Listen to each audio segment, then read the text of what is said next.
Welcome, mi gente. We are at part 17 of our Día de Muertos series. Today, we are going to move away from the traditional and the origin stories, and we are going to go down the path of non-traditional altars.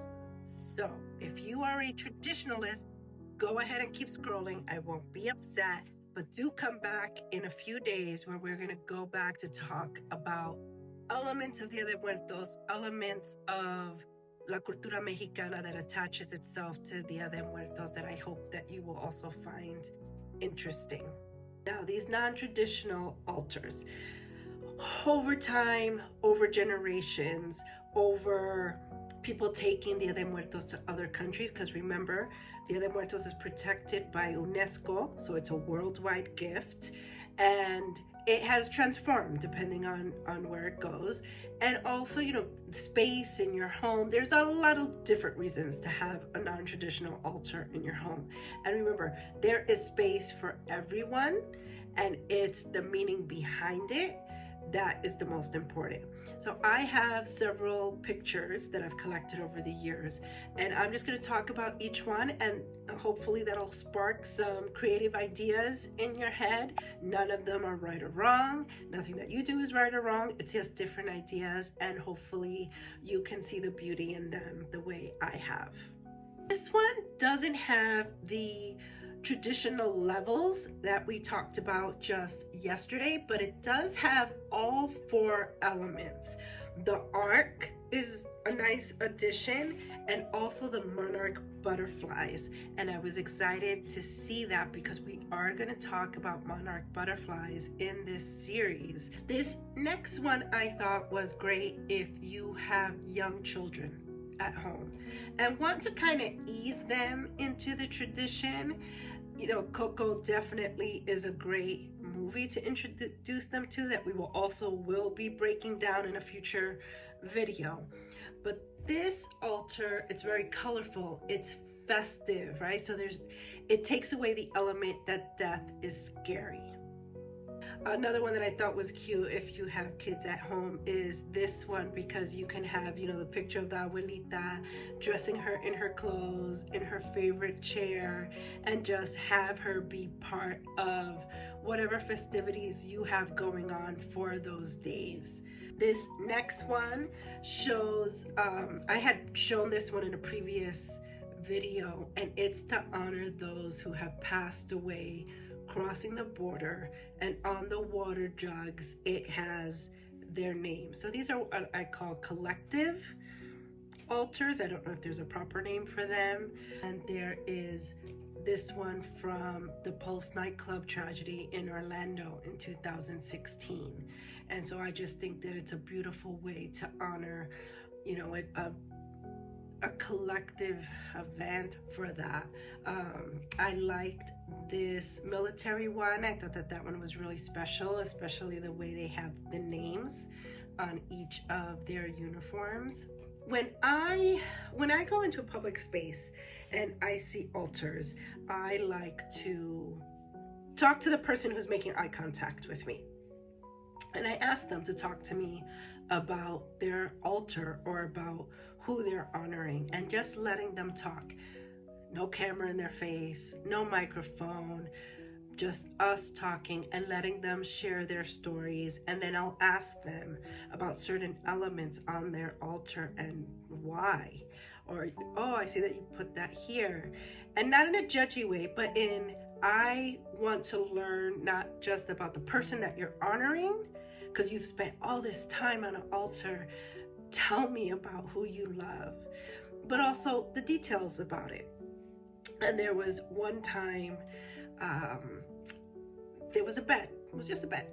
And as I got closer, I saw that there were all these notes on the bed. I didn't read them. And I asked the guy, I'm like, bed? So I said, I was like, a bed? And he said, it's my grandmother's bed. And kids, adults alike, would crawl into bed with her and just have conversations. And all the notes were memories from people of their conversations with their grandmother. Could not have been more beautiful. Like a 7-Eleven altar could not beat that for me. and I didn't take a picture of that one, but I thought it was awesome. I left my favorite altar for the end. I've seen this done many times in many different ways, and it's called un domingo con los abuelitos o con la familia, and you have a table. So you can put all your elements of the altar on the table. You have the chairs. You can put skeletons with your loved one clothes on them, or you can just put their favorite things on the chair, or you can leave them empty. Doesn't matter. But on the back of each chair, they put the story of that person. And, you know, we always talk about how this year you're going to have an empty space at the table for Christmas, and it's happened to the majority of us. And I just thought that this type of altar was just a beautiful way to remind us of how important it is to have those meals together as a family, to kind of stop the chaos and just enjoy your time together. And I hope you can use this one as an option for you guys. And you know, the most important part is to stay true to the meaning of Día de Muertos, which is honoring memory, celebrating life, and keeping those connections alive. Let's jump into the important dates of Día de Muertos, because it's not just about November 1st and 2nd. There are things that happen on the dates prior. So the next few videos, we are going to break down each date individually. In this, our 18th video of our Día de Muertos series, we are going to talk about the most loyal member of our family, the one that gives us unconditional love, and that is our fur babies. Our pet altars actually is a good continuation from our conversation in the previous video where we were talking about non-traditional altars, because pet altars have probably been around the last 15-20 years or so. They do have some prehistoric origin, because of course there is the Xochitl dog, which we are going to have an entire video about that dog alone, but it does have a story of animals guiding you back into the living world. So there is that connection. I want you to meet my fur nephew, Rambo. He was found in the garbage just a few weeks old, and he spent 12 tail-wagging years with my cuñado Luca. He was even trained as a service dog, and he crossed the Rainbow Bridge on May 4th, 2020. The next 3 examples are his altars, and I wanted to share them with you guys, and my little part of keeping his memory alive in our lives too. You can see from these examples, your pet altar can be as simple or as elaborate as you want.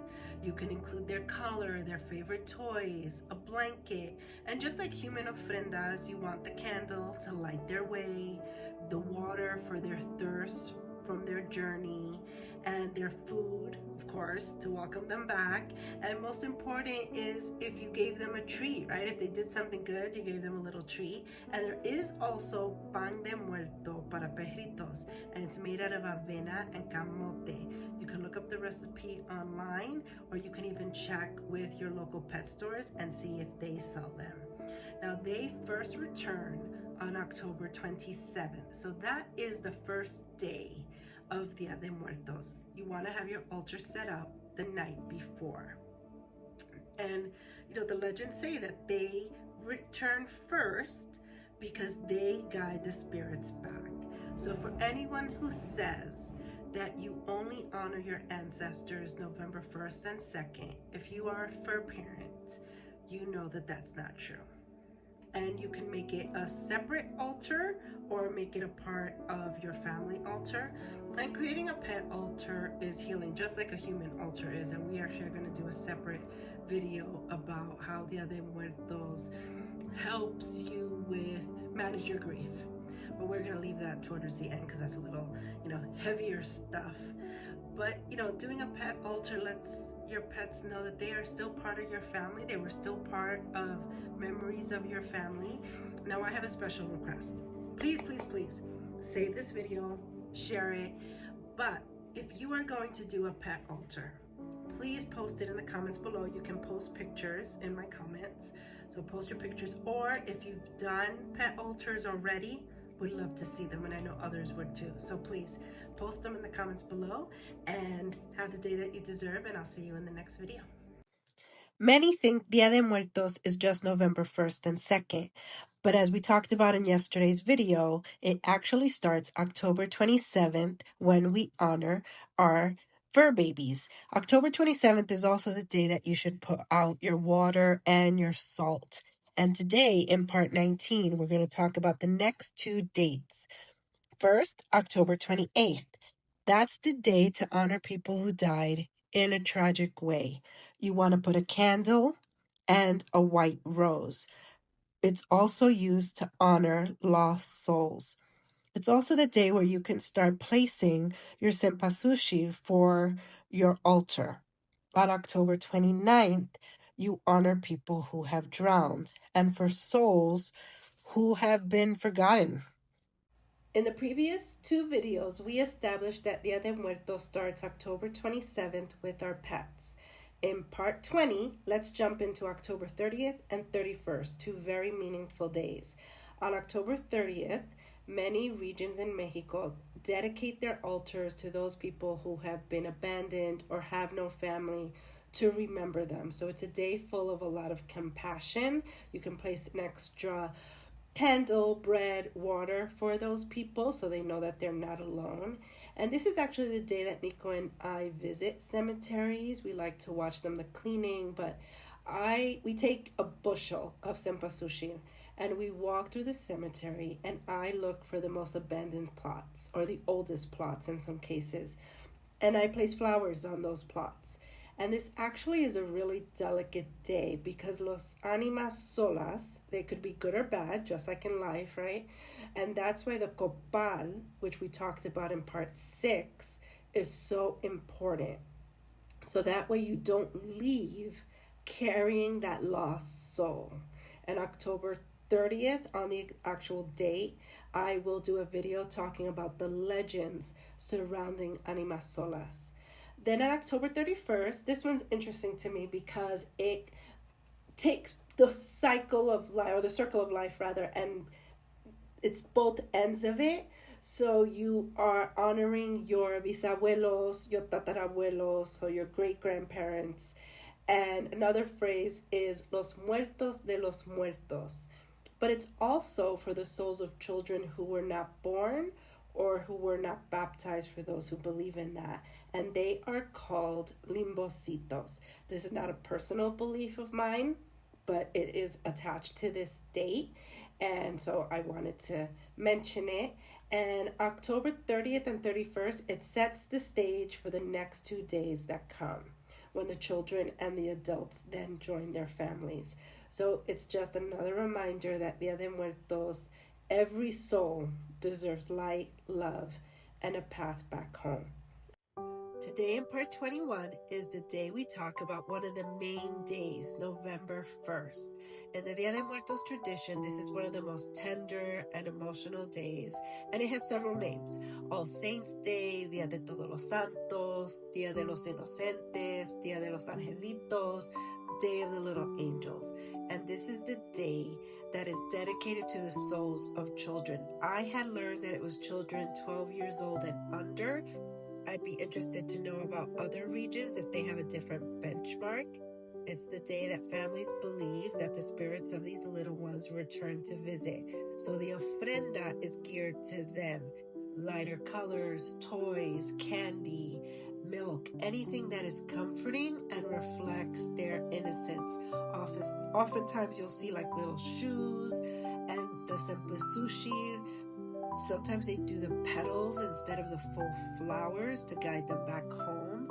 And so this is a day about, again, memory and love. A lot lot about healing, which we will talk in a future video. And for parents or grandparents who have lost their children, it's a way of saying you may have left this world too soon, but you are not forgotten and you remain part of this family. November 2nd is the day most people think of when they hear Día de Muertos. In part 22, we finally arrive to the day that is dedicated to todos los fieles difuntos. And in the days prior, we honor pets, October 27th, or forgotten souls. But on November 2nd is when families specifically welcome back their adult loved ones. The altars are all complete. All the elements that we talked about from parts 3 to 15 are now filled in. All their favorite foods, the drinks, all their personal items, the Cempasuchil and the candles lighting the path home, guiding the spirits who have been missed all year. Cemeteries come alive with families that had been cleaning their tombstones. Now they're playing music, they're sharing stories, they're sharing meals and keeping the vigil late into the night. So I want you to think about something.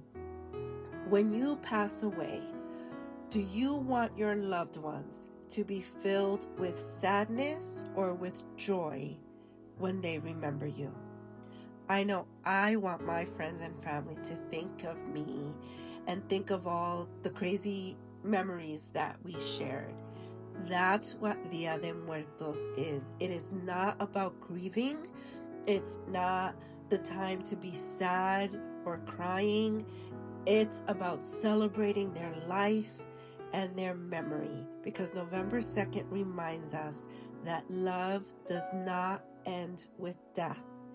And this Día de Muertos transforms that into laughter and stories that are passed down for generations, because you only die when you are forgotten. Now, keep following, because even though today is the highlight of this tradition, there is still a lot more aspects of Día de Muertos y la cultura mexicana to learn. So